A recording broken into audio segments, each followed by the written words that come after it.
Ok, y ahora sí, vamos a comenzar la clase. Esta es la clase 10 del curso. ¿Ya? Como les comentaba, había tenido algunas dificultades para darle más continuidad, pero creo que vamos a poder retomar ahora sin ningún problema. Esta clase número 10 habla acerca de un método que se llama comparación de dos tratamientos, ¿ya? Y que es básicamente inferencia aplicada. Es inferencia aplicada a la toma de decisiones y en particular a la toma de decisiones cuando disponemos de dos alternativas, que es básicamente, yo creo que la gran mayoría de las veces nos enfrentamos a una situación en la cual tenemos esa condición, donde tenemos que evaluar entre una tecnología existente y una nueva tecnología, ¿ya? Entre un producto nuevo y un producto que ya estamos utilizando, entre algo que se hace de manera tradicional y una innovación, ¿ya? Entonces esas elecciones, que generalmente vienen en pares, o elijo uno o me quedo con lo otro, se denominan de manera genérica tratamientos. ¿Ya? Por eso el nombre es comparación de dos tratamientos. Pero vamos a entender en comparación de dos tratamientos, comparación de dos tecnologías, comparación de dos materias primas, comparación de dos procesos, comparación de dos, por ejemplo, sensores, comparación de dos y un largo etcétera que básicamente cabe todo dentro del concepto de tratamiento. ¿Ya? Vamos a entender entonces que un tratamiento, ¿ya? Es aquella condición en la cual todas las variables bloqueadas están fijas, al igual que la variable controlada. ¿Ya? Entonces vamos a pensar, por ejemplo, tratamiento uno va a tener un montón de variables bloqueadas y la variable controlada que va a tener un nivel uno. Y además, por supuesto, las variables que están aleatorizadas. Y cuando pensemos en el segundo tratamiento con el cual vamos a comparar, vamos a pensar que esos también tienen las mismas variables bloqueadas en su mismo valor. Las mismas variables están aleatorizadas, pero en este caso la variable controlada debiese tomar un valor 2. ¿Ya? Y la idea entonces es comparar los resultados obtenidos con una condición, la cual tiene una variable controlada fija igual a una que está en un nivel uno, o sea, por ejemplo, tecnología existente, versus tratamiento 2 que tiene las mismas variables bloqueadas, la misma aleatorizada y que tiene una variable controlada en un nivel 2, por ejemplo, tecnología 2.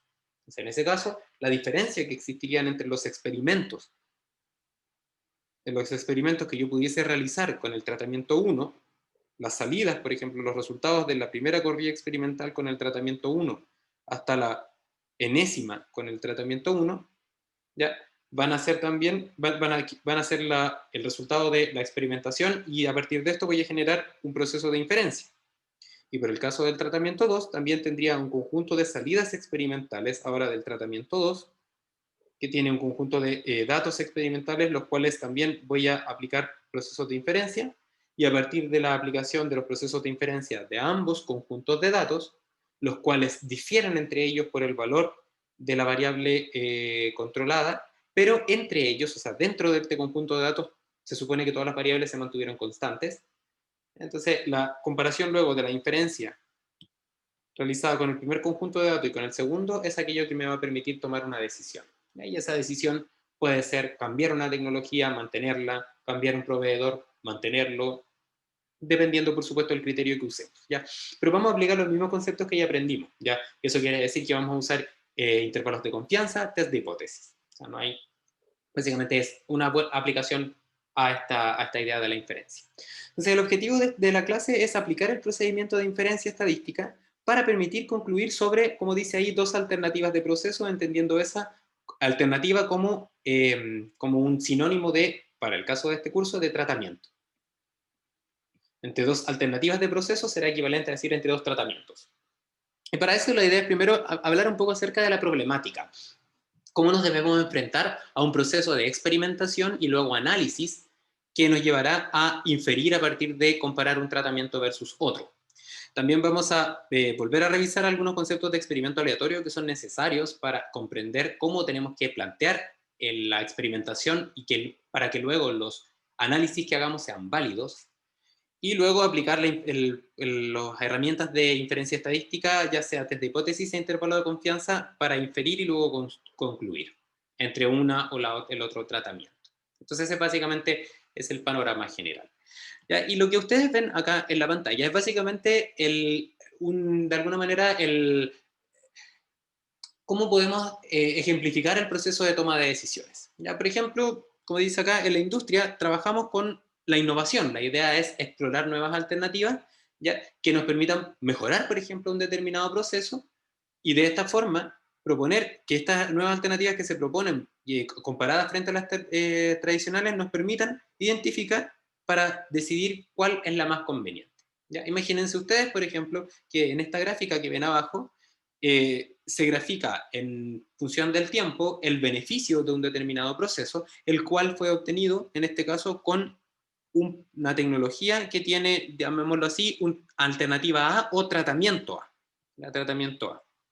Y resulta que justo en este punto que estoy marcando acá con esa línea vertical, cambiamos a una tecnología distinta, reemplazamos de hecho, más que cambiamos, reemplazamos la tecnología A por una tecnología B. O sea, tenemos dos tratamientos y los datos que se obtienen a continuación en esta nube corresponderían a los datos obtenidos mediante una experimentación, ahora por la tecnología B o la alternativa B, y por lo tanto corresponderían a datos relacionados con el tratamiento B. ¿Okay? Entonces, la idea es preguntarnos si la inclusión o el reemplazo de la tecnología A por la tecnología B realmente modifica el proceso. Y si es que lo modifica, preguntarnos también si eso implica que nos debiésemos cambiar a la alternativa B, dejando entonces la tecnología A de lado, o tenemos que mantener la anterior. Y esa básicamente es la idea. Entonces, lo que tenemos que hacer es aplicar la inferencia para responder a esta pregunta. ¿Modifica el proceso? Y si observan acá, en esta gráfica, si yo pudiese, por ejemplo, extraer ahora, vamos a intentar borrar acá, si yo pudiese extraer estos conjuntos de datos, que los voy a denominar los datos del tratamiento A, que van a ser puntos experimentales o medidas de la variable dependiente experimental, por ejemplo, habíamos dicho de la medida 1 obtenida con el tratamiento A, hasta la medida n obtenida con el tratamiento A, y voy a poner NA, porque pueden ser distintos los datos obtenidos con un conjunto de datos con los otros. Y por otro lado, voy a tener, ahora con rojo, las medidas obtenidas con el tratamiento B o con la alternativa B. NB experimentos hice con la alternativa B. Entonces, la idea es preguntarnos si es que, como les decía, existe una diferencia, y si es que existe una diferencia, si esa diferencia implica que debemos optar por una tecnología o la otra. Preguntaríamos si son iguales o son esencialmente distintos. ¿Ya? Pero para que todo esto sea válido, lo que debiese pasar es que en este conjunto de datos obtenidos mediante un procedimiento experimental, ya pensemos en las variables, el experimento aleatorio, si nosotros pudiésemos representar nuestro proceso que nos entrega las medidas experimentales, por ejemplo la medida experimental iésima, y que este proceso está sujeto a variables independientes o variables que yo tengo que fijar para poder experimentar. Si ustedes recuerdan la primera parte del curso, yo les explicaba que había variables que la idea era que la mantuviésemos fija, porque queríamos evaluar unas condiciones controladas para un determinado proceso. Entonces vamos a tener, como les decía, esas variables que van a estar bloqueadas. Y estas variables que están bloqueadas se supone que tienen que mantenerse en un solo valor. Ya, también existían estas variables que yo les ponía esa letra griega chi, que representa aquellas variables aleatorizadas. O sea, aquellas variables que, como no puedo bloquear, no puedo experimentar siempre en su mismo valor, entonces, para evitar introducir sesgos experimentales, lo que haré va a ser que esa variable puede tomar valores azarosos, de tal manera de que existen las mismas probabilidades o posibilidad de que esa variable afecte de manera positiva o negativa a la respuesta de interés. Y tenemos entonces el otro conjunto, el otro tipo de variables de entrada o independiente, que son estas variables controladas. ¿Ya? Y la variable controlada es aquella sobre la cual se quiere evaluar su efecto. La variable controlada es aquella que me va a permitir identificar si es que existe un delta X cuando cambio la variable controlada. ¿Ya? Pero para evaluar esto, que sería equivalente a preguntarse, obtener esta información, delta X partido por delta C, o sea, el cambio que se produce de la variable de respuesta, cuando cambia la variable controlada, por ejemplo, cuando cambia la tecnología de 1 a 2, para evaluar eso, no sé si ustedes recuerdan que en matemática, eso se llama derivada parcial, que es evaluar la tasa de cambio de una variable cuando cambia solamente una variable independiente, manteniendo el resto de las otras constantes. Entonces, si nosotras y nosotros queremos que esto se parezca a la derivada parcial, es decir, de x a de c, lo que tenemos que hacer es hacer cambios para hacer restas, por ejemplo, manteniendo las variables bloqueadas fijas. Las variables aleatorizadas no se pueden mantener fijas y entonces la idea es que sean aleatorias en ambos conjuntos de experimentos. ¿Ya? ¿Y por qué es importante hacer hincapié en este hecho? Porque esta diferencia que ustedes ven acá, ese delta X que se vería como esta distancia que hay entre un conjunto de datos y el otro, ese sería el delta X que están obteniendo. Ese delta X vamos a atribuirlo única y exclusivamente al cambio de tecnología. ¿Ya? Vamos a tomar decisiones a partir de un análisis de este cambio en la variable de decisión, en la variable dependiente, perdón.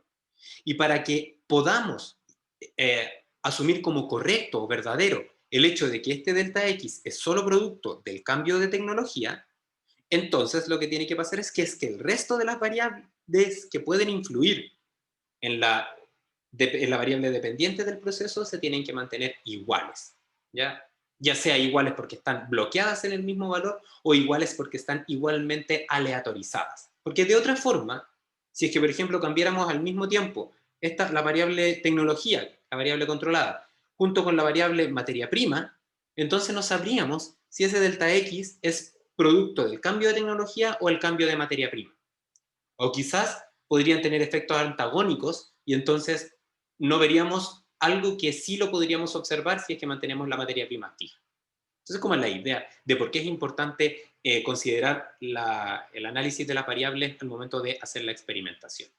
Entonces, para eso, para la comparación de los tratamientos, y que por supuesto es necesario, como les decía, el análisis y la experimentación para inferir, tenemos que asegurarnos de que la conclusión que obtengamos sea representativa. ¿Ya? Y básicamente para eso, como yo les decía, los factores a considerar son los que les comentaba de las tres variables independientes. La aleatoriedad, que implica que las variables no controladas y no bloqueadas tienen que afectar de la misma manera a todos los experimentos que realice, tanto con una tecnología como con otra. Las variables bloqueadas son aquellas variables independientes que la idea es mantenerlas fijas, que implica que a ningún experimento le afecte. Fíjense que en el otro caso es que a todos los experimentos le afecten por igual, porque vamos a tener que aleatorizar su comportamiento. Y aquellas variables controladas son aquellas justamente de las que se quiere conocer su efecto. Y eso va a ser entonces, para tomar decisiones, lo que implicaría entonces que el delta X que nosotros evaluáramos sería única y exclusivamente debido o una función del cambio de la tecnología, o lo que es lo mismo, el cambio de la variable controlada. ¿Ya? Entonces, básicamente ahí está toda la clave de esto, porque si no, el análisis estadístico que vamos a hacer, si bien matemáticamente tiene sentido, desde el punto de vista del experimento y el análisis y luego las recomendaciones, no sirve. Por eso es tan importante esto. Entonces, dicho esto, la idea es que vamos a trabajar con un ejemplo hoy que voy a ir mostrándoles en la pantalla. Les voy a ir comentando justamente desde la experimentación en adelante cómo se trabaja con comparación de dos tratamientos. ¿Ya? Entonces, el experimento que vamos a revisar, o la problemática que queremos resolver, trata de un proceso el cual tiene una reacción química. Vamos a poner acá, que acá tenemos un reactor, acá tenemos una materia prima, ¿ya? Y esta materia prima ingresa a un reactor el cual tiene, en este caso, un catalizador. Y este catalizador entonces es el que permite transformar la materia prima en productos. ¿Cómo lo hace? Probablemente con una reacción así, materia prima con un determinado catalizador para dar productos. ¿Ok? Entonces, lo que se sabe es que existe un catalizador, ¿ya? Que, por supuesto, el catalizador que está acá hace que se produzca un cambio desde la materia prima hasta los productos. O sea, influye en el rendimiento de la reacción.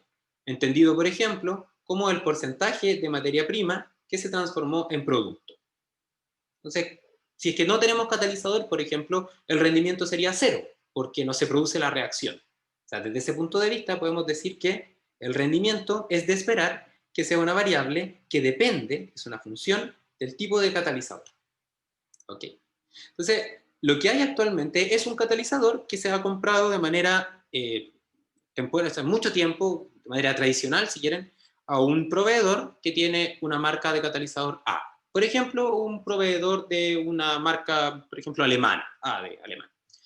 Y resulta que llega un comercial técnico de una marca, por ejemplo, nueva, una marca china, que está interesado en vender su producto, que es un catalizador de características muy similares, al cual vamos a llamar catalizador B, ¿ya? Que es un catalizador que lo provee otro proveedor, que lo entrega a otro proveedor B, por ejemplo, chino, ¿ya? Quien indica que entrega los mismos resultados que el catalizador A, pero que la persona que me vende, él o la vendedora, me dice que si es que yo lo compro, me puede hacer un descuento de un 10% respecto a el valor de que estoy comprando habitualmente con este catalizador. Entonces, básicamente, tenemos la posibilidad de mejorar el beneficio de mi experimento, de mi proceso, perdón, el beneficio de mi proceso, por ejemplo, manteniendo el rendimiento, que es la idea, o sea, eso no se puede perder, en este caso en particular.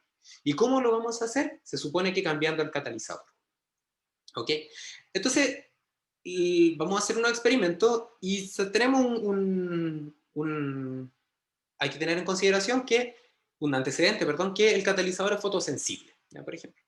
Entonces, tomando eso en cuenta y teniendo en consideración que el rendimiento depende del catalizador, entonces proponemos realizar experimentos en los cuales llevemos a cabo la reacción que ustedes ven en pantalla, pero que esa reacción entonces se realice tanto con el catalizador A como con el catalizador B.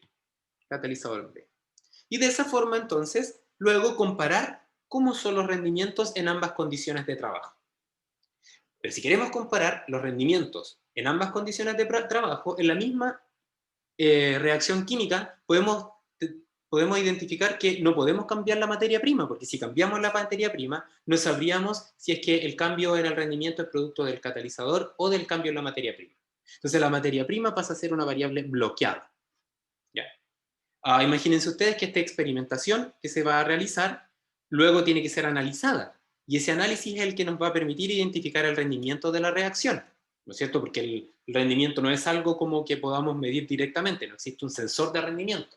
Probablemente tengo que sacar una muestra, y esta muestra finalmente, después de un proceso analítico, se va a transformar en un rendimiento. Entonces, todo este procedimiento de obtención de muestra y de análisis lo va a tener que realizar, por ejemplo, una persona. Y esa persona tiene, por ejemplo, tiene una expertise determinada. Entonces, para evitar que la expertise de la persona afecte a los resultados entre los dos conjuntos de datos, la idea es que esa persona sea la misma que analice los resultados obtenidos con el catalizador B como con el catalizador A. Por lo tanto, esta persona también pasa a ser una variable bloqueada, porque efectivamente sería una persona que sería la misma para realizar todos los experimentos. ¿Y cuál sería la variable controlada? La variable controlada es aquella que va a definir los dos conjuntos de experimentos, que en este caso correspondería al tipo de catalizador, separado por el proveedor de origen. ¿Ok? Y entonces realizamos los experimentos. Por ejemplo, planteamos realizar 1, 2, 3, 4, 5, 6, 7, 8, 9 experimentos con el catalizador A, perdón, 10 experimentos con el catalizador A, y en este caso 3, 4, 5, 6, 7, 8, 9 y 10 experimentos con el catalizador B. Entonces armamos nuestro plan de trabajo, el cual incluye que para todos estos experimentos, todos, la materia prima debe ser la misma. ¿Ya? Por ejemplo, sale del mismo saco, sale del mismo frasco, es del mismo proveedor, viene del mismo cerro, ya que es donde está apilado. Y también sabemos, por ejemplo, que el experimentador y el analizador va a ser siempre el mismo para todos los experimentos. Entonces realizamos la experimentación y debido a que estamos proponiendo un experimento, planteamos realizar una experimentación de esta forma. Por la mañana, el experimentador llega, prepara el primer experimento, y lo va a realizar con el catalizador A. Y lo va a seguir haciendo hasta llegar a las 12:30, que va a ser el último experimento. Y luego, a las 1 de la tarde, va a partir con las tandas de experimentación del catalizador B, hasta llegar hasta ahí. ¿Ok? Entonces, básicamente tenemos un conjunto de datos. Y al respecto, como ya identificamos las variables bloqueadas, sería interesante preguntarnos si existe sesgo que no hayamos considerado y que por lo tanto sea necesario aleatorizar. ¿Ya? Ya hablamos del bloqueo porque ya hablamos de los tipos de variables que debiesen ser mantenidas constantes. Entonces, vamos a decir que bloqueo, nos vamos a acordar del tipo de materia prima y el personaje este que va a ser siempre el mismo. ¿Okay? Entonces, resulta que las variables que tenemos que identificar como posibles fuentes de sesgo son aquellas variables independientes que pueden generar una modificación en la variable dependiente, en este caso en el rendimiento. Entonces, por supuesto, el catalizador es uno, la materia prima y el experimentador, pero resulta que dentro del experimentador existe una variable que no solamente depende de la persona, que no se puede bloquear manteniendo a una persona haciendo todos los experimentos, sino que tiene que ver, por ejemplo, con el cansancio que tiene esta persona. Entonces, si observamos, quizás esta persona llega por la mañana a trabajar muy temprano, viene con todo el ánimo de la mañana, y resulta que hace una corrida de 10 experimentos en los cuales tenía todo el ánimo del mundo para hacer los experimentos. Resulta que a las 1 de la tarde estaba cansado, hacía un calor, por ejemplo, similar al que hace ahora, y entonces resulta que los 10 experimentos siguientes lo hace la misma persona, pero lo hace esta misma persona que ya está un poco cansado. Está ahí un poco cansado, está un poco cabizbajo, ya no puede hacerlo con la misma tensión. Quizás después de hacer 10 experimentos previos, esta persona no tiene la misma tensión. ¿Qué pasa en ese caso? Podríamos decir que la variable cansancio afecta el desempeño del experimentador y por lo tanto afecta al rendimiento. Y entonces tenemos que para los primeros experimentos que realicé con un catalizador tipo A, tuvimos un cansancio, llamémoslo de manera sencilla, bajo. Y resulta que los siguientes experimentos los realizó esta misma persona, pero ahora con un cansancio en un nivel más alto. Entonces resulta que cuando hacemos estos experimentos, podríamos identificar que aparte del efecto que tiene el cambio del catalizador, podría existir un efecto extra que está confundido con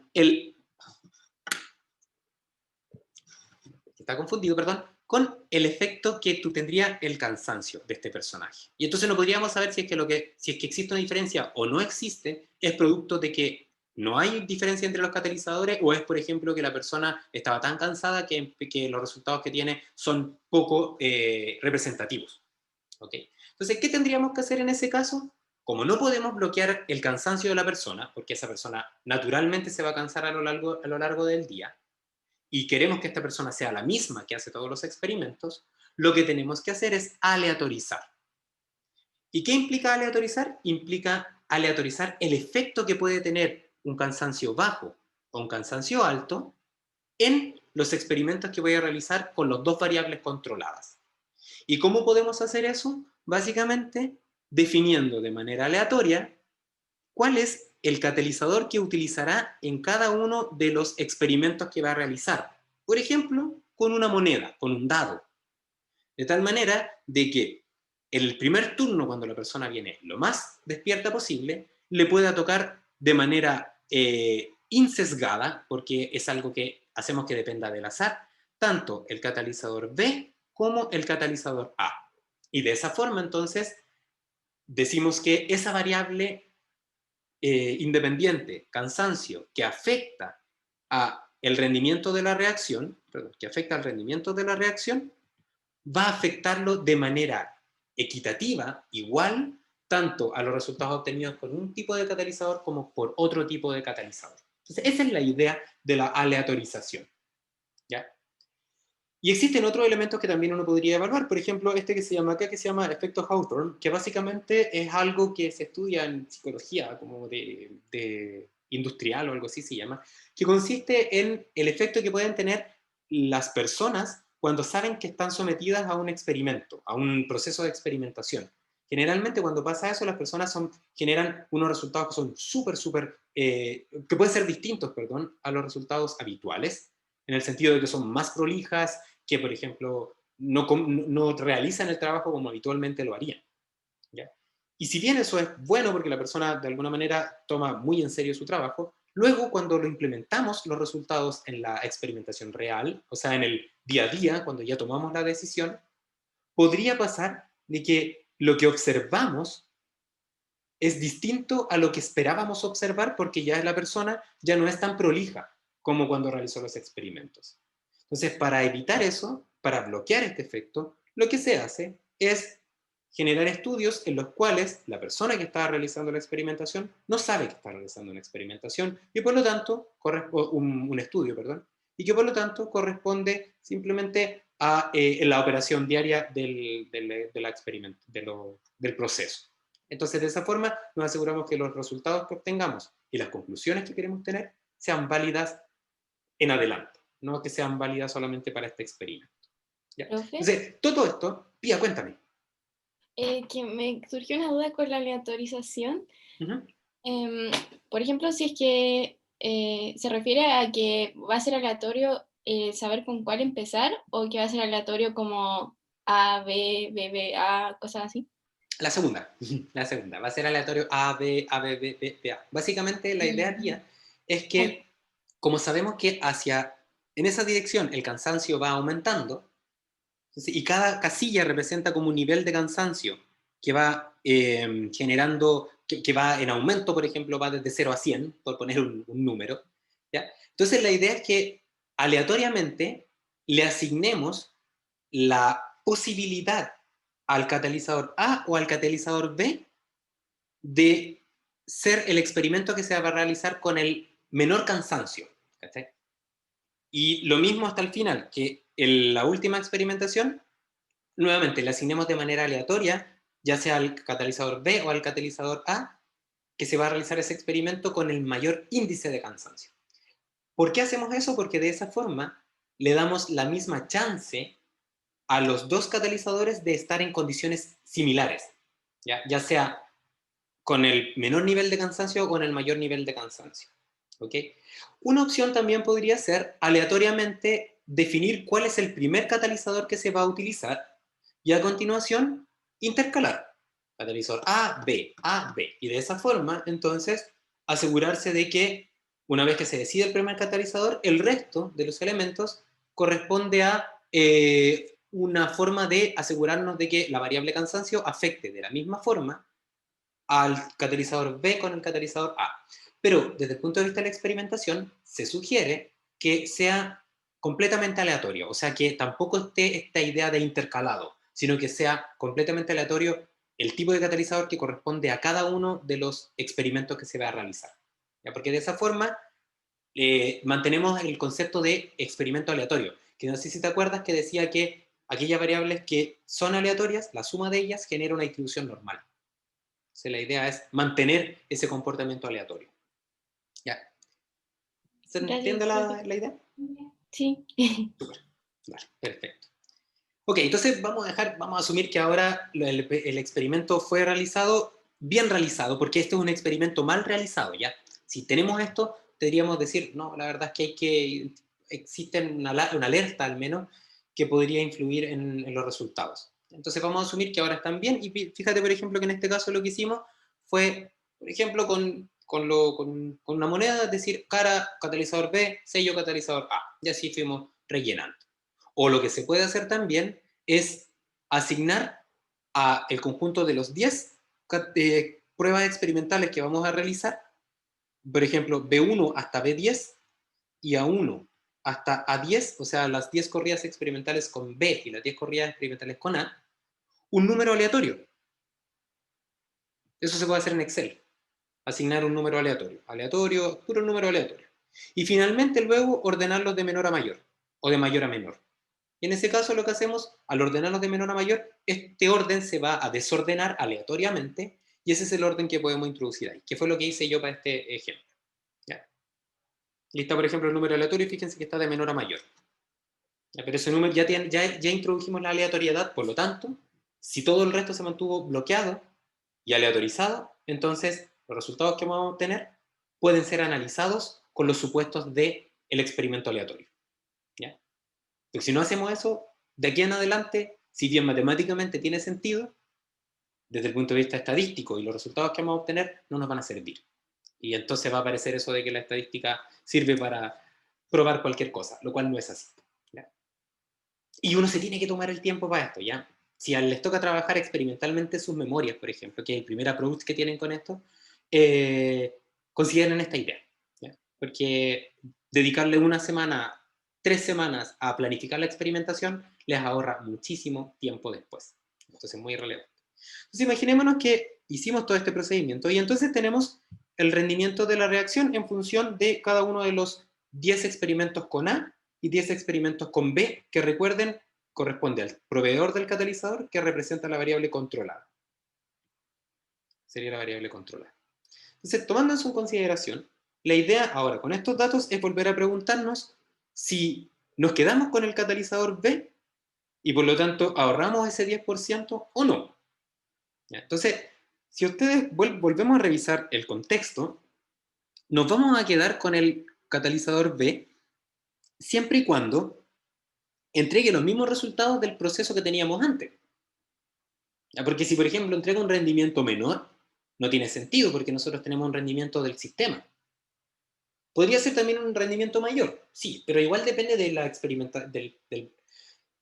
del producto que estamos obteniendo. Hay veces que no nos interesa tener un rendimiento mayor, simplemente mantener, mantener lo que ya había, que es la descripción de este ejemplo. O sea, dicho de otra forma, y como llevándolo un poco hacia a la estadística, podríamos decir que vamos a elegir el catalizador B si y solo si lleguemos a la conclusión de que el rendimiento obtenido con el catalizador A es igual al rendimiento obtenido con el catalizador B. O dicho de otra forma, que es mucho más correcta, nos quedaremos con el catalizador A siempre y cuando exista evidencia estadística que nos permita identificar que el catalizador B es distinto al catalizador A. ¿Ya? Entonces, todo esto que está acá tiene una pinta de test de hipótesis, porque hay un igual A distinto D, o sea, tiene toda la pinta. ¿Ya? Y de hecho, se trabaja con test de hipótesis, que es lo que vamos a ver, pero lo podemos ver desde muchos puntos de vista, de hecho, de 3 puntos de vista. Por ejemplo, si es que todo el problema se reduce a identificar si esto es cierto o no, o si es que hay evidencia que nos permite identificar si es que eso es no verdad o que se puede rechazar esa idea, lo que podríamos hacer es acordarnos de que nunca vamos a conocer la media poblacional. Recuerden que hacemos el análisis con medias poblacionales porque es el estadígrafo que es el más representativo de los datos experimentales, que representa una población, o sea, información perfecta, pero resulta que, aun cuando es perfecta y es algo que nos va a permitir tomar decisiones extrapolables, tenemos la dificultad de que no lo conocemos. Porque para conocerlo necesitaríamos hacer infinitos experimentos. Entonces, como no lo conocemos, lo que podemos hacer es utilizar su estimador. Y su estimador, sabemos que si, por ejemplo, el rendimiento tiene una media, entonces podemos decir que el mejor estimador de ese rendimiento medio poblacional corresponde al promedio del rendimiento.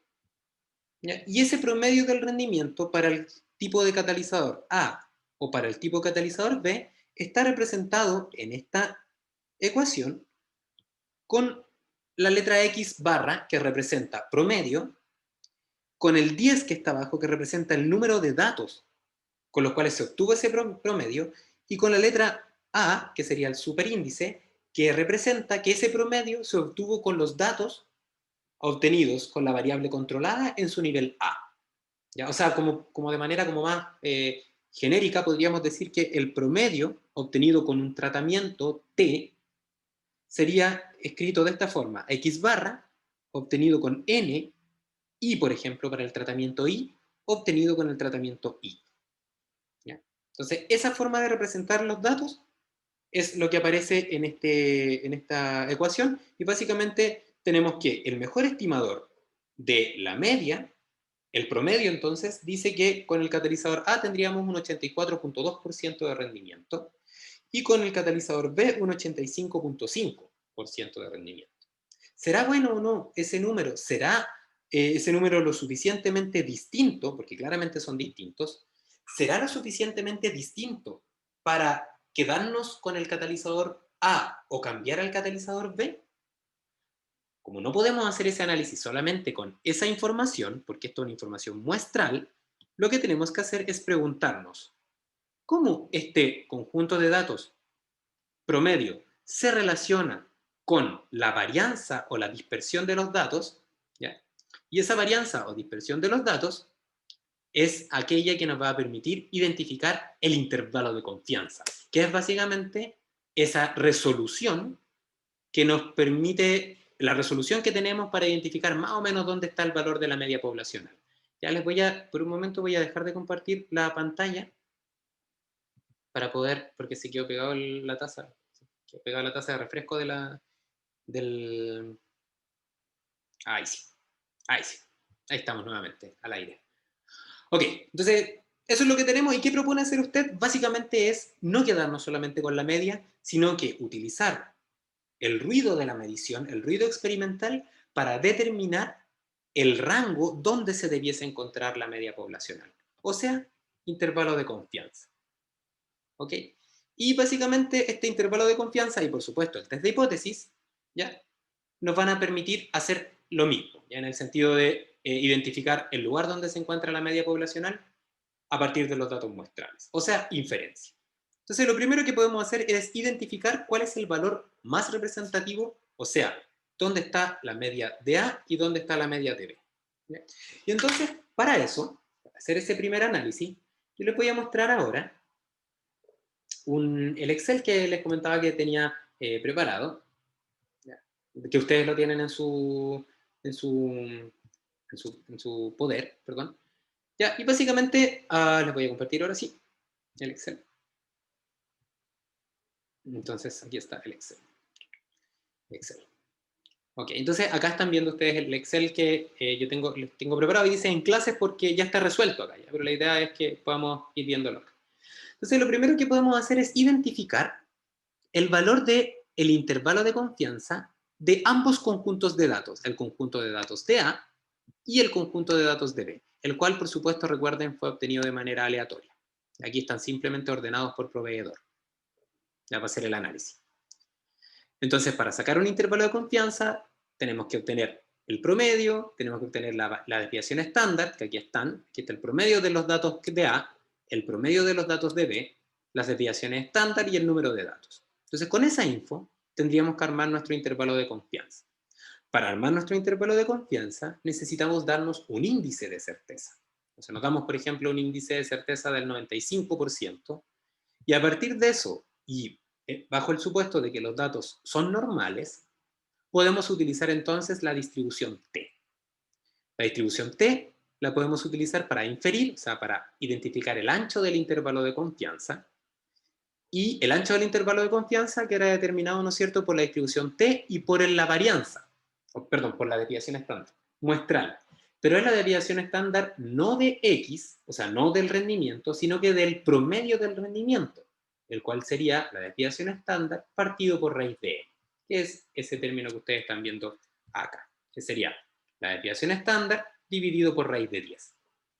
Y entonces, con eso podemos armar nuestro intervalo de confianza, el ancho del intervalo de confianza, que sería el S de X partido por raíz de N multiplicado por T. ¿Ya? Y tendríamos que hacer lo mismo con el siguiente conjunto de datos, porque ambos conjuntos de datos tienen una varianza distinta y una desviación estándar distinta. Entonces, con esa info podemos armar nuestro intervalo de confianza, que en este caso queremos evaluar como está el límite inferior y superior del valor más probable del intervalo de confianza. Entonces vamos a poner que sería el promedio, y acuerden que sé que esto sería menos el ancho del intervalo de confianza y el promedio más el ancho del intervalo de confianza. O sea, ahí está, entre esos dos valores se debiese mover el valor del rendimiento poblacional medio. Y lo mismo podemos hacer con los datos con el catalizador. Y entonces lo que observan acá, en esta gráfica, corresponde a los intervalos de confianza para el valor más probable con el 95% de certeza de la media poblacional del rendimiento. ¿Y qué observamos? Que si trabajamos con los datos solamente obtenidos con el catalizador A, tenemos que este está acotado, este rango, en este límite dado por esta línea naranja. Y si observamos, en el caso de los datos obtenidos con el catalizador B, notaremos que la cota está en el rango determinado por la línea azul. Entonces, ¿qué dice esto? Entonces, este rango indica dónde está el valor dónde se encuentra el valor más probable de ser la media del rendimiento con el catalizador A, y el rango en azul lo mismo pero con el catalizador B. Todos los elementos que están dentro, desde el 82.93 hasta el 88.15, tienen la misma posibilidad de ser la media, de ser la media poblacional. La misma, exactamente la misma. No es que el centro es la media poblacional, no. Todos tienen la misma posibilidad. Entonces, como todos tienen la misma posibilidad y observamos que existe un solapamiento, un acoplamiento que se genera en todo el rango que le estoy marcando acá con el puntero, entonces en todo ese rango, básicamente podemos decir que las medias son iguales o que no hay razón para dudar de que sean distintas. Entonces, ¿qué podríamos decir sin saber mucho más de comparación de dos tratamientos? Que si sacamos dos intervalos de confianza de dos colas y los analizamos y observamos que existe solapamiento, querría decir de que no hay razón para dudar de que las medias sean distintas, porque se solapan. ¿Y qué implica eso? Que con la evidencia que tenemos, podríamos elegir el catalizador B, porque básicamente no hay evidencia que diga que nos entrega un rendimiento distinto, y aparte es 10% más barato. ¿Ya? Entonces sería una primera forma de ver esto de comparación de los tratamientos. Y recuerden, para esto, los datos que tienen que ser analizados tienen que ser consistentes. De lo contrario, no sirve. ¿Ya? La voy a volver a la pizarra para seguir trabajando. Un momento, por favor. Acá está. Ok, entonces ahora vamos a seguir avanzando. Profe, Dígame, ya, cuéntame. es que entonces como para elegir cuál sí y cuál no, o sea, si me quedo con uno o cambio al otro, más que ver al tiro como el rendimiento, como que tengo que hacer ese cálculo que es Sí. como el test de... El test de hipótesis o intervalo de confianza, sí. Sí, porque no Ah, podemos ya. tomar decisiones, no podemos tomar decisiones solamente con los datos experimentales, porque los datos experimentales y el resto, básicamente los datos experimentales pueden ser un azar simplemente, ¿ya? Y entonces para asegurarnos de que esto no es azar, o azar me refiero también al efecto que tiene el ruido de la experimentación, lo que tengo que hacer es ir un poco más allá y pensar no en la muestra de datos finita, sino que en la población de datos infinita. ¿Ya? Porque lo que vamos a proponer luego se va a aplicar de ahora en adelante. O sea, no podemos tomar una decisión con pocos datos si luego lo que vamos a aplicar se va a aplicar a muchos más datos. Entonces, por eso necesitamos hacer este proceso de inferencia. Y eso implica entonces, en este caso, una primera vía, calcular los intervalos de confianza. Una opción. ¿Ya? Entonces, básicamente lo que les explicaba, que acá está ya con gráfica. Entonces, observamos que como los intervalos de confianza se solapan en toda esa zona que está ahí, no existe evidencia que indique que la media de A sea distinta a la media de B. Por lo tanto, podemos decir que no existe evidencia para dudar de que sean iguales. Sí es cierto que existen esta zona de acá abajo y esa zona de ahí arriba donde no hay solapamiento. Pero resulta que como todos los valores que están dentro de este intervalo pueden ser mu b y todos estos valores que están acá pueden ser mu a, no puedo dudar de que sean distintos porque existe una zona donde son iguales. ¿Ya? Entonces, ¿qué podemos inferir de esto?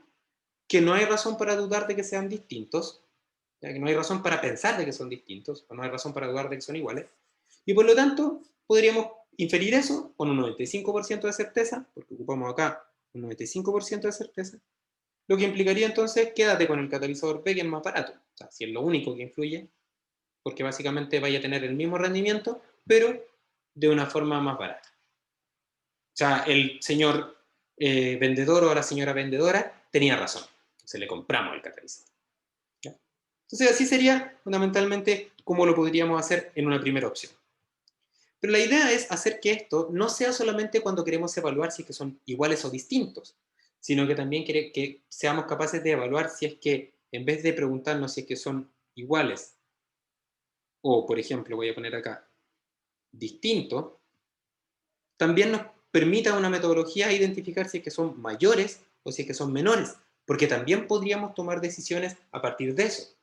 Por ejemplo, si estamos trabajando con un sistema de tratamiento de aguas, que estamos produciendo un efluente que está descargando contaminante por sobre la norma, entonces si queremos aplicar otra tecnología, esa nueva tecnología tiene que asegurar de que la concentración debe ser menor. ¿Ya? No nos sirve elegir una tecnología que me asegure que es distinto, tiene que ir más allá y tenemos que pensar que sea menor. Entonces, la idea es esto que vimos desde un punto de vista de dos intervalos de confianza separados, ver cómo podemos transformarlo en un test de hipótesis de tal forma de utilizar un solo intervalo de confianza que represente de una sola vez ambos conjuntos de datos. ¿Ya? Y eso es lo que básicamente les quería mostrar a continuación, ¿ya? Que es básicamente hacer esto mismo pero con un test de hipótesis. ¿Ya? Entonces, nuevamente, hacemos esta idea que les decía, esto tiene todo el olor a test de hipótesis, y noten que si nosotros y nosotras, por ejemplo, vamos a hacer un pequeño, aquí arriba, una nube de pensamiento, ya que si nos olvidamos, nosotros habíamos visto que el test de hipótesis era, por ejemplo, se podía plantear así, mu x es igual a mu 0, hipótesis alternativa, mu x es distinto de mu 0, donde en este caso, el mu 0 eso es un valor dado. En el caso del ejemplo este del cohete que resolvimos durante la clase, es 50, es un número. ¿Ya? Y el mu x no es un valor dado, sino que es la media poblacional de mi experimento. ¿Ya? Pero si observan, resulta que en esta zona que está acá, si nosotros llamáramos a esto como hipótesis alternativa, nula, perdón, y esto hipótesis alternativa, notaríamos que tanto la media con el tratamiento A como con el tratamiento B son desconocidas. O sea, no podemos decir como desconocido es igual a desconocido, o desconocido es distinto de desconocido. Entonces, para transformar esto en algo que se parezca a este test de hipótesis, lo que se hace es definir una variable auxiliar que corresponde a la diferencia de las medias. ¿Ya? Entonces, básicamente, si definimos que delta mu representa, por ejemplo, mu A menos mu B, entonces podemos decir que el test de hipótesis que podríamos plantear sería o son iguales, lo que es equivalente a decir que delta mu es igual a 0, donde el 0 ahora sería nuestro mu 0, que estaba acá, arriba, o que son distintos y por lo tanto el delta mu es distinto de 0. Y entonces aplicaríamos el mismo test de hipótesis o el mismo procedimiento de test de hipótesis que habíamos hecho antes. En este caso sería un test de hipótesis de dos lados o de dos colas. ¿Ya? Entonces, aquí estaría el test de hipótesis que intentaríamos resolver y básicamente esta variable auxiliar que corresponde a la diferencia de las dos medias tiene por supuesto un estimador muestral y tiene una varianza que es necesario calcular para poder realizar el procedimiento de test de hipótesis. ¿A qué me refiero con eso? Si recordamos, aquí está la nube de pensamiento bien grande, esta que les estoy mostrando acá. Si observamos, ¿ya? Cuando nosotros planteamos un test de hipótesis, antes de la clase esta de comparación de dos tratamientos, lo que tenemos que hacer es calcular un valor que se llama T0.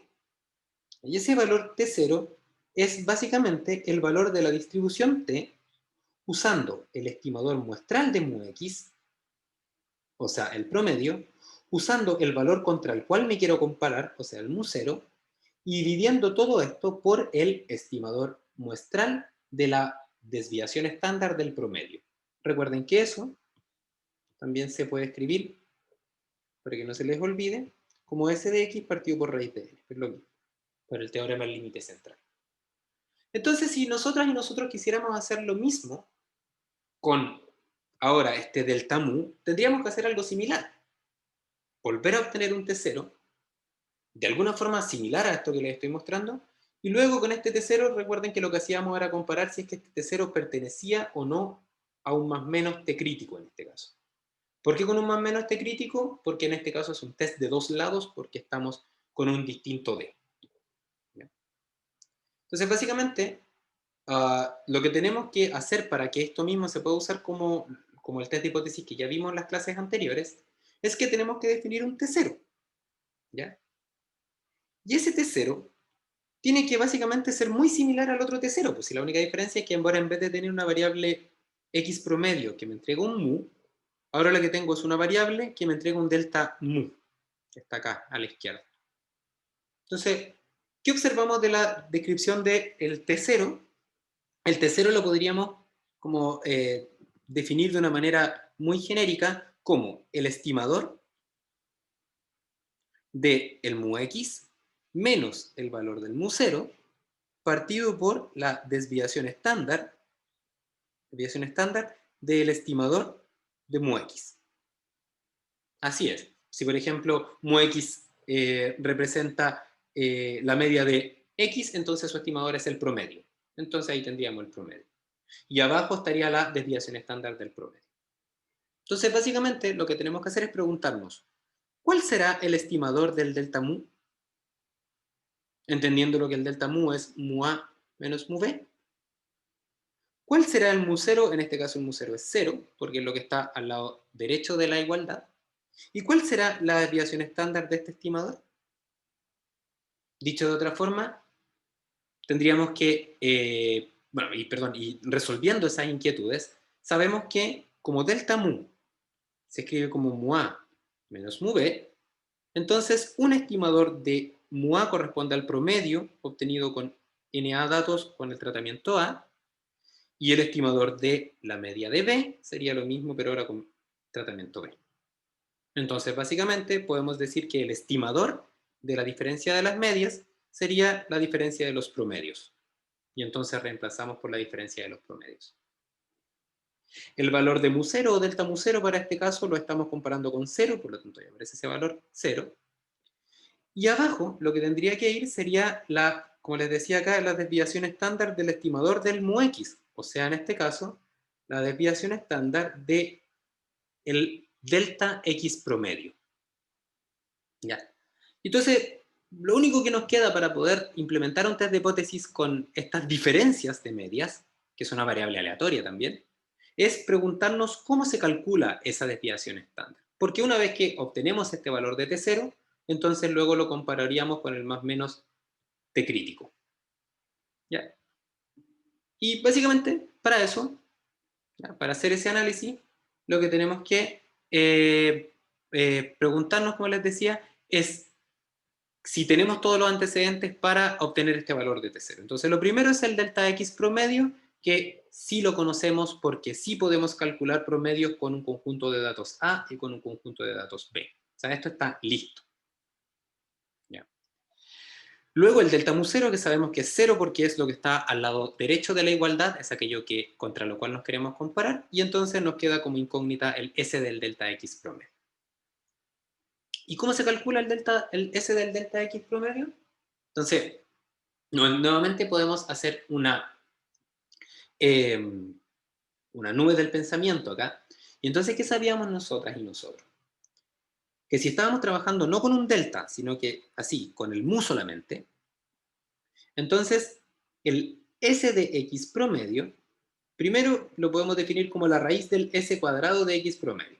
Eso no se nos puede olvidar, porque es la raíz de la varianza.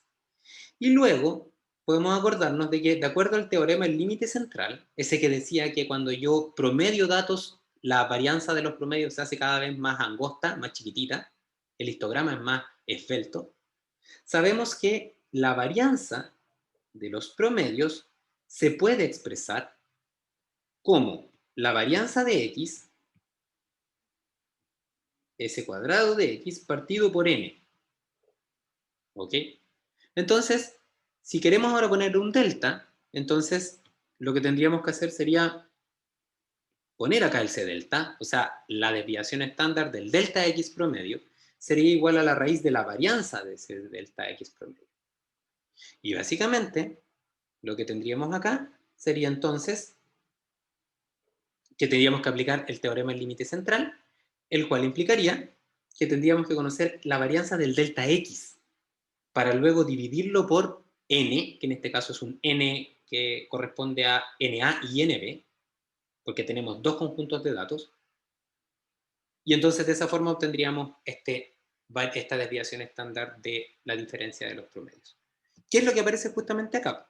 Primero, sabemos que es la raíz de algo, y segundo, que tendríamos que de alguna manera aplicar este teorema del límite central.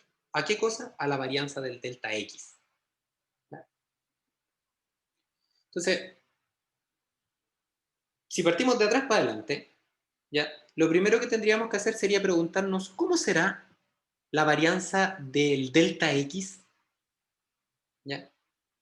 Y para eso existe una ecuación, ya que lo pueden encontrar en el Montgomery, en el libro, y al final de esta clase les vuelvo a compartir dónde aparecen esta información en los capítulos donde pueden revisar esto, que se llama varianza agregada, ¿ya?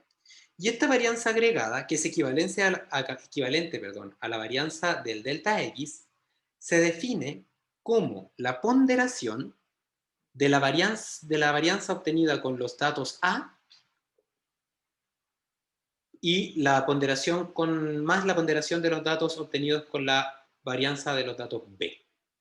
¿Y cuál es el criterio de ponderación? Los grados de libertad contra los cuales se obtuvieron esas varianzas, ¿ya? Por ejemplo, si la varianza de los datos de A se obtuvo con 10 datos, entonces tenemos que los grados de libertad sería NA menos 1 igual 9. Si por otro lado el conjunto de datos B se obtuvo con NB datos, por ejemplo, con 20 datos, entonces sería NB datos menos 1. Y como estamos ponderando por los grados de libertad, cuando nosotros, por ejemplo, y nosotras ponderamos por las notas, cuando queremos sacar una nota ponderada, tenemos que multiplicar por un porcentaje o por un tanto por uno.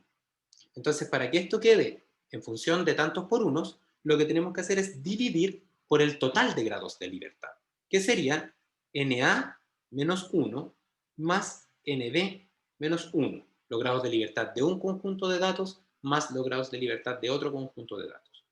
O sea, obtendríamos esa ecuación que está ahí. Y esta ecuación representa la varianza del delta X. Y estos se llaman grados de libertad totales. ¿Ya? Entonces, tenemos entonces que tenemos el S cuadrado del delta X. Y ahora lo que tenemos que hacer con esto es meterle el 1 partido por n. Porque lo que queremos nosotros no es el S del delta X, sino que queremos el S del delta X promedio. Entonces sabemos que cuando aplicamos promedio tenemos que dividir por n. ¿Pero cuál n? ¿El NA? ¿El NB?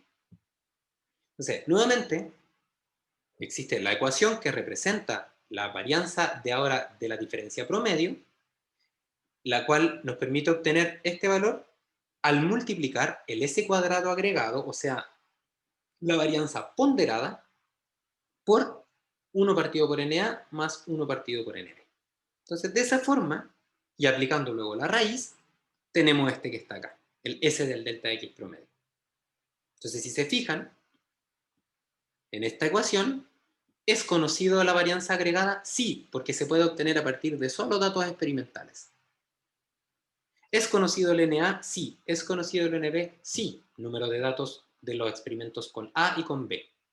Por lo tanto, es conocida la varianza y es conocida también la raíz, por lo tanto, ese valor es conocido.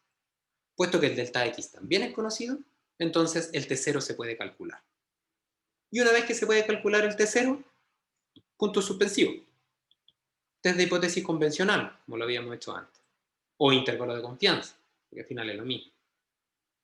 ¿Ya? Entonces tenemos, aquí está el resumen de lo que les había contado, tenemos grados de libertad totales, que es súper importante, que se definen como los grados de libertad del conjunto de datos de A más el conjunto de datos de B.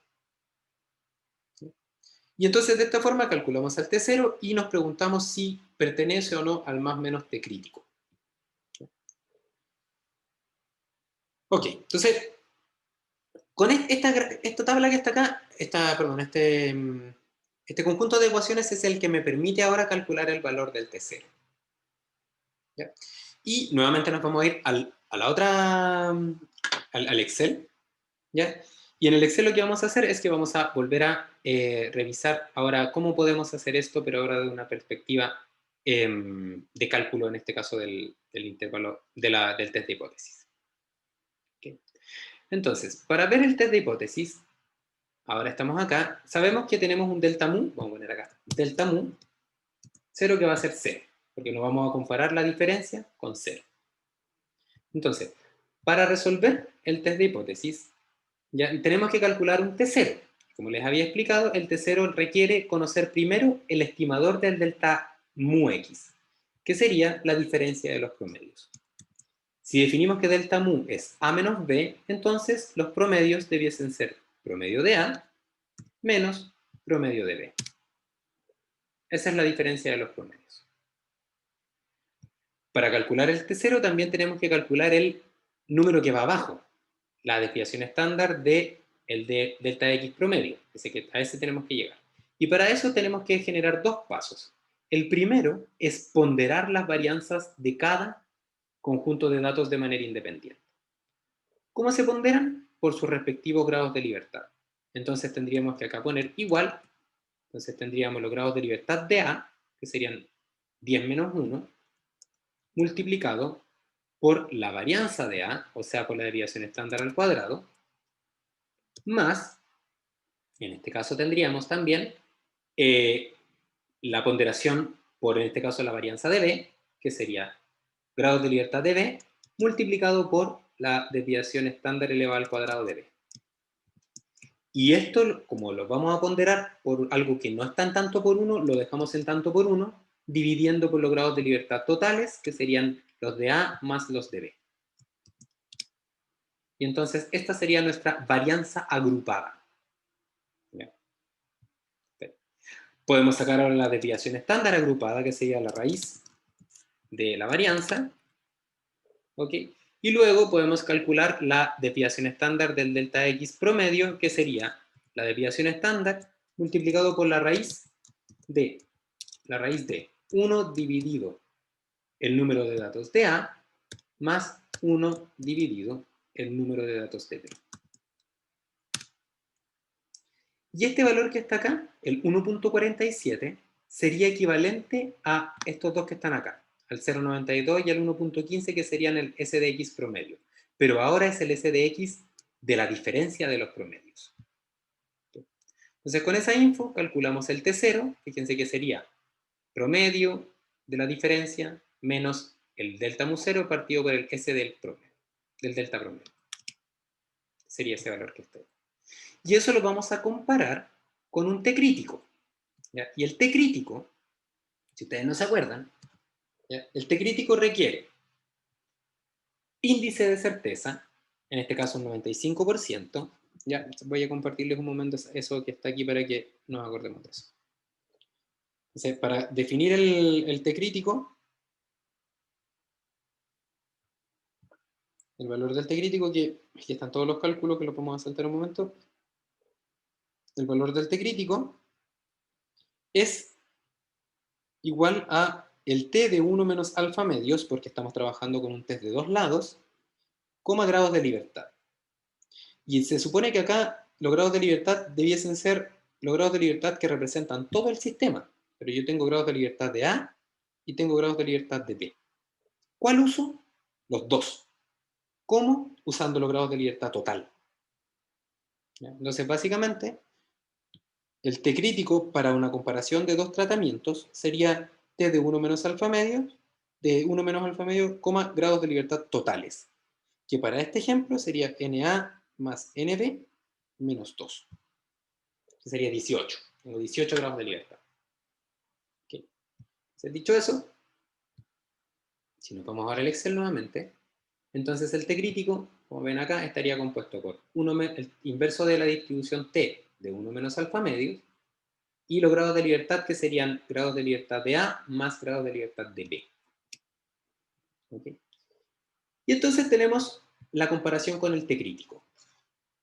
Ahí tenemos todos los datos. Y resulta que, de acuerdo a nuestro test de hipótesis, de acuerdo al test de hipótesis que vimos en las clases pasadas, ¿Ya? Resulta que tenemos dos posibilidades, po. O rechazamos la hipótesis nula o no la rechazamos.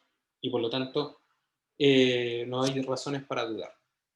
Entonces, para esto entonces yo les decía que teníamos que comparar con el T crítico, que correspondía a, en este caso, 2.26, que es básicamente T de 1 menos alfa medio, grados de libertad total. Entonces, para revisar si es que estamos en una condición de rechazo de la hipótesis nula o no, tenemos que identificar nuestro resumen de test de hipótesis que yo les comentaba que una vez que entendemos las cosas podemos usarlo simplemente. Entonces, ¿qué dice nuestra tabla resumen? Que si estamos trabajando con un test de hipótesis de dos lados, no hay razones para dudar de H0 cuando ocurre que el T0 cae dentro del intervalo más menos T crítico. Y en este caso, pues, si es que no cae, si es que no pertenece a ese intervalo, entonces rechazamos H0 y por lo tanto H1 es verdadero. Entonces, básicamente, el valor que obtuvimos era 0.88 y lo vamos a comparar con el intervalo más menos 2.26. Entonces, ¿qué podemos ver? De que el 0.88 está dentro de ese intervalo. ¿Ya? Está dentro del intervalo. Como está dentro del intervalo, ok, creo que este 2,1, bueno, el T crítico, el valor del T que lo mostré en el Excel. Entonces resulta que como está dentro de ese intervalo, como está dentro del lugar donde está en la zona donde no hay razones para dudar de H0, lo que podemos identificar es que no se puede rechazar H0, lo que no significa que sea verdad. Simplemente que con los datos experimentales que tenemos, ¿ya? Considerando que el valor del 0 se encuentra dentro del intervalo acotado por el más menos T crítico, no se puede rechazar T0 y por lo tanto no hay razón para dudar de que los rendimientos son iguales. O no hay razón o evidencia experimental para asegurar o que me permita identificar que existe una diferencia entre los rendimientos medios poblacionales de los catalizadores. Entonces, tomando eso en cuenta, quedémonos con el B porque es más barato, es un 10% más barato. O sea, llegamos a la misma conclusión, pero ahora con un test de hipótesis. ¿Ya? La gracia de hacer esto con un test de hipótesis, ¿ya? Ahí está la conclusión que yo les comentaba con un 95% de certeza. Que básicamente, como no hay razones para evidenciar de que existe una diferencia entre los dos proveedores, podemos recomendar quedarnos con el proveedor B porque es un 10% más barato con un índice de certeza de un 95%. ¿Okay? ¿Y por qué lo hacemos así? Porque ustedes me dirían, pero ¿por qué nos estamos metiendo, nos estamos complicando un poco más? Y básicamente con los intervalos de confianza individuales ya era más sencillo, porque llegamos a la misma conclusión anterior. Por esto, estimadas y estimados. Porque ahora no es, también o sea, lo que les mostré con los intervalos de confianza solamente es válido cuando queremos evaluar si son distintos o si son iguales, porque vamos a hacer comparaciones de dos intervalos de confianza de dos colas. Pero cuando son mayor que o menor que, ya no se puede hacer así. Y entonces lo que hacemos es utilizar el test de hipótesis. Porque básicamente la única diferencia con lo que habíamos hecho antes es que ahora el T0, nos tenemos que acordar, que sería delta X promedio menos delta mu 0, que generalmente es 0, partido por el S del delta X promedio, el cual sabemos que es el S agregado por raíz de 1 NA más NB, y el S cuadrado agregado se define como nu A S cuadrado de A, nu B S cuadrado de B, partido por nu A más nu B. Y todo el resto de las cosas es lo mismo. Entonces, toda la teoría, toda la idea conceptual de los intervalos de la test de hipótesis, perdón, aplican a este método de comparación de dos tratamientos con la diferencia de cómo calculamos estos elementos que están ahí. Nada más. Todo aplica igual. Entonces, por eso la idea es explorar esta idea. Y si es que lo vemos desde un punto de vista de un intervalo de confianza, ¿ya? Es básicamente lo mismo. ¿Ya? Si, por ejemplo, nos acordamos de los intervalos de confianza de una sola, de un conjunto de datos, yo tenía esto, fíjense. Mu x, tenía acá el x promedio, más t de 1 menos alfa medios como grados de libertad por s del x promedio. Y por el otro lado es el x promedio menos eso que está ahí, alfa medio grados de libertad, multiplicado por el S de X promedio. Y resulta que si quiero ponerle un delta, o sea, quiero ver esto, pero ahora desde un punto de vista de las diferencias, entonces básicamente le pongo un delta acá, delta, delta, y un delta, otro delta que está por acá, y los grados de libertad totales. Y básicamente se aplica lo mismo. Este intervalo de confianza representa el valor más probable de delta mu x, o sea, de mu a menos mu b. Y resulta que si este intervalo de confianza incluye al cero, como es el caso que aparece acá, porque recuerden que ahora estos valores son los mismos, es el S agregado, lo mismo, los cálculos son los mismos, la varianza es la misma, que en el caso del test de hipótesis. Y cuando reemplazamos, por ejemplo, podemos notar que el intervalo de confianza tiene un valor menor negativo y un valor mayor positivo. ¿Qué implica eso? Que el cero es parte de los valores más probables del delta mu x. Puesto que estamos comparando con cero, no hay razón para dudar de que sea igual a cero. Por lo tanto, llegamos a la misma conclusión anterior. Como el cero está contenido en el intervalo de confianza de dos colas, no hay razones para dudar de que sea igual a cero. O no hay razones para sospechar de que sea distinto de cero, dicho de otra forma. Entonces, básicamente, ¿qué notamos? Que llegamos a la misma conclusión que habíamos visto clases anteriores, con la única diferencia que tenemos que hacer unos pasos previos, que en vez de meter el promedio tenemos que poner la diferencia de los promedios, que en vez de calcular el S de X partido por raíz de N, tenemos que hacer unos pasos extra, pero básicamente es exactamente lo mismo. Entonces, esta metodología, ya sea si nos vamos por el test de hipótesis o utilizamos los intervalos de confianza, nos permite responder a las mismas preguntas. Entonces, test de hipótesis, recuerden, T0 está ahí. Acá están entonces los criterios que se utilizan para rechazar o no la hipótesis nula y por lo tanto concluir. ¿Ya? Y en el caso de los intervalos de confianza, lo mismo. En este caso, el delta X, este sería el intervalo de confianza de dos lados, en cuál se utilizaría si queremos evaluar si es que el valor de delta X es igual a delta mu 0 o es distinto de delta mu 0. ¿Ok? O si es lo mismo que igual a 0. Si, por ejemplo, sacamos el intervalo de confianza de cota superior, ya este que está acá, perdón, este es el intervalo de confianza de cota inferior, porque está acotando por abajo el delta mu x. Entonces, nos permitiría intentar responder a la pregunta si es que, por ejemplo, el 0 es menor que el límite este que está acá, o sea, si es que, en este caso, este valor que está acá, que es el más chico que podría tener, es más grande que 0, entonces podríamos decir que el tratamiento A, ¿ya?, tiene mayores resultados que el tratamiento B, porque el delta mu x es mayor que 0, incluso en la condición más chica que podríamos esperar. Y si es que tomamos el intervalo de confianza de cota superior, es lo mismo. Si es que, por ejemplo, el 0, ya, ahora está, en este caso, esta otra dirección, allá, entonces básicamente podríamos asegurar que el tratamiento A tiene resultados menores que el tratamiento B, puesto que en el peor de los casos, o sea, cuando quiero ver la mayor diferencia, cuando queremos evaluar el valor más grande que podría tener el delta mu, ese valor más grande no alcanza a ser cero. Por lo tanto, nos aseguramos de que entonces hay una diferencia con un signo que nos permite decir que algo es mayor o que es menor, dependiendo de cómo se ve. ¿Ok? Entonces, raya para la suma de todo lo que les cuento, ¿ya? Lo que les acabo de mostrar es simplemente una aplicación de inferencia estadística, pero ahora para comparar cuando tenemos dos conjuntos de datos, ¿ya?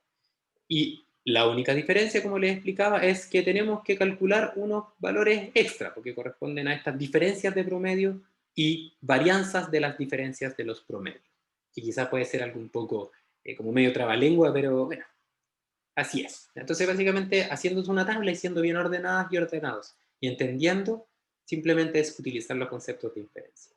Por último, les muestro el intervalo de confianza de, de dos colas del delta mu x, que sería el delta x promedio, menos, en este caso, el ancho del intervalo de confianza, que sería el T crítico multiplicado por el S de delta X, y por abajo, ese sería por abajo, y por arriba sería el delta X promedio, ¿ya? Más el T crítico multiplicado por el S del delta X promedio, 1.7. Entonces, claro, como observan acá, el 0 está incluido dentro de los posibles valores del delta X, por lo tanto, no hay razón para dudar de que ese valor sea 0. ¿Ok? Y por lo tanto, llegamos a la misma conclusión todas las veces, porque todos los análisis son equivalentes.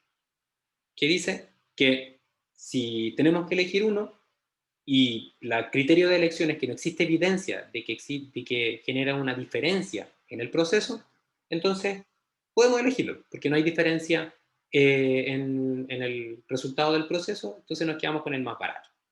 ¿Ya? De todas maneras, hay otros criterios. Si ustedes observan, por ejemplo, del primer intervalo de confianza, el catalizador A parece ser menos disperso que el catalizador B. Entonces uno podría hacer un intervalo de confianza de las varianzas.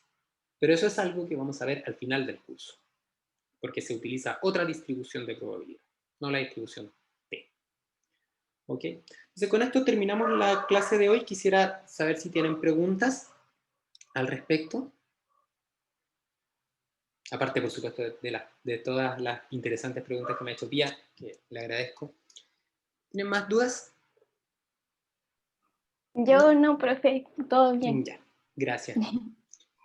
Ok, entonces le doy las gracias a las que están presentes y les deseo un feliz receso. Les comento que hay una evaluación que véanla cuando se pongan a estudiar esto. Ya tienen plazo hasta de vuelta del receso, hasta el miércoles de vuelta del receso para contestarlo. Es de la materia anterior a esta clase, es teórica, ya les va a servir para estudiar, ya, para hacerse este resumen que les comento que es súper importante hacerse. Entonces, a la vuelta del receso, el lunes tenemos clases donde vamos a ver esto mismo, pero para otro tipo de experimentos que se llaman experimentos pareados. Ya, estos son experimentos no pareados. Y el martes tienen una ayudantía de esto y de lo que vamos a ver el lunes.